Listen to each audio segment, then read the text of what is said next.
Oh, what's going on, guys? I'm Mr. Mac and welcome back to another 10-minute video. And in today's video, we're talking about the cosmetic and fashion world of video games. Yes, of video games. A very controversial, or at least growingly controversial topic. And if you like these types of videos, make sure to leave a like and subscribe. I love making these 10-minute sit down and just yap for 10 minutes straight videos. These topics really do interest me, but if you want to hear anything else or see anything else on the screen, make sure to leave some different suggestions down below, either for the game or topics I'm talking about. So, jumping into this, cosmetics in video games, why has it become controversial? Well, it's really expensive nowadays to be a cosmetic enjoyer, as I call myself. I do love being able to customize and change how my character looks, and that's getting a little more expensive as the years goes on. So my original first couple games that I got to play, a lot of them were like Black Ops 2, Halo Reach, Minecraft, and specifically Black Ops 2 is what I want to talk about for a second here. That was my first interaction with microtransactions.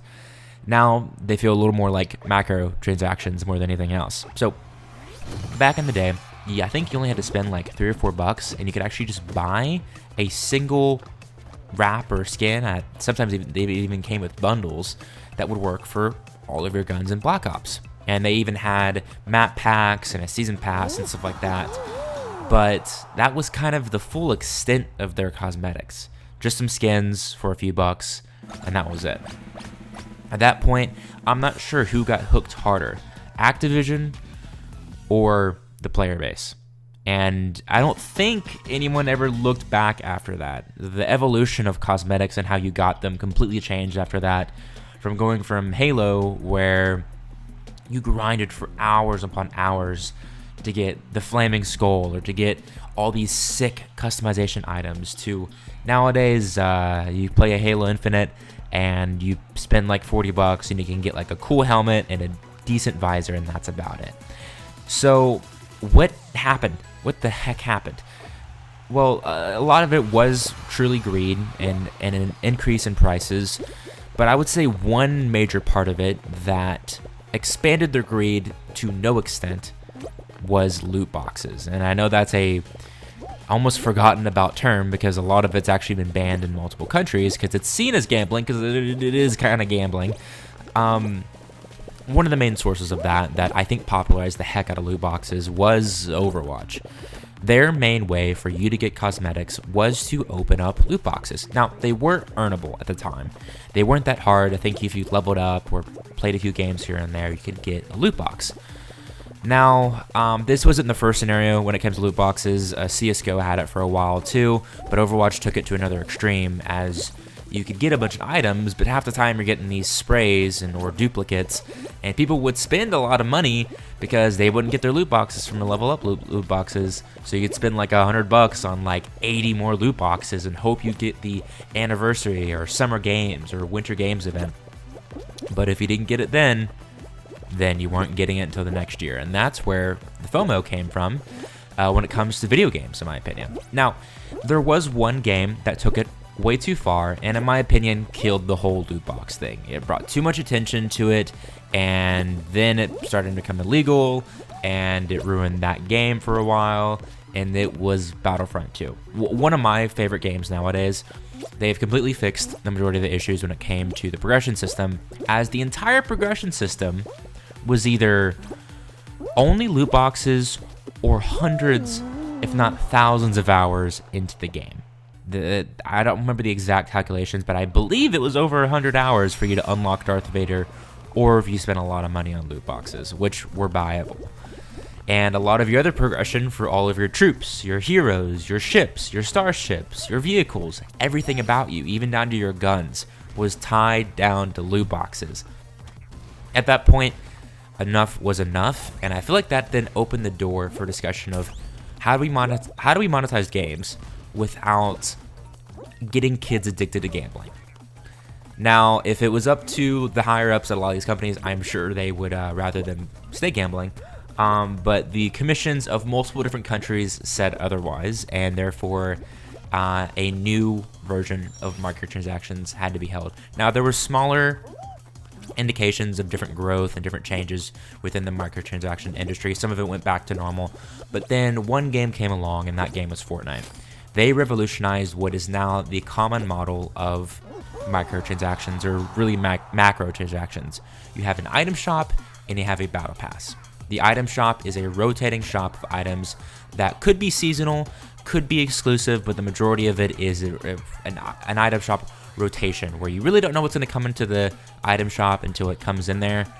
So you kind of have to wait around, save up your money, maybe spend your money. Oops, I spent it at the wrong time. Let me buy some more V-Bucks. Cycle continues. And as well as the battle pass. So the main discussion was, how do free-to-play games make money when you can't buy the game? And that's where Fortnite really took over. I mean, their consistency with the skins, especially in their first initial couple chapters, was great, between the amount, how well they did, how well they looked, and also their battle passes. And at that point, everybody and their mama really wanted to have a battle pass or an item shop in their game.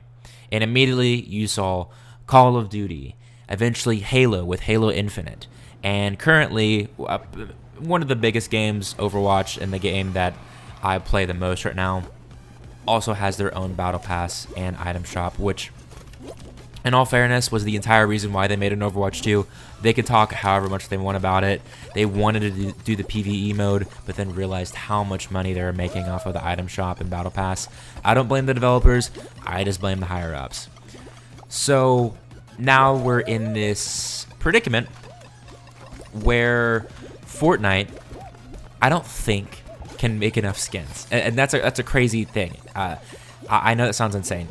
That's why, in my opinion, they cranked out so many, and I've continued to crank out so many collaborative skins.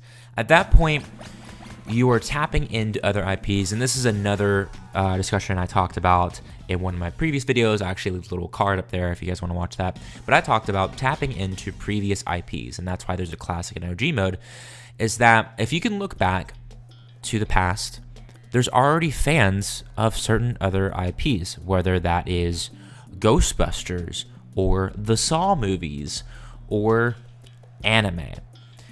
And so Fortnite, I really was the first collaborative scene. Rocket League also was a huge proponent of that, as well, as they started collabing with a lot of different cars and different media as well.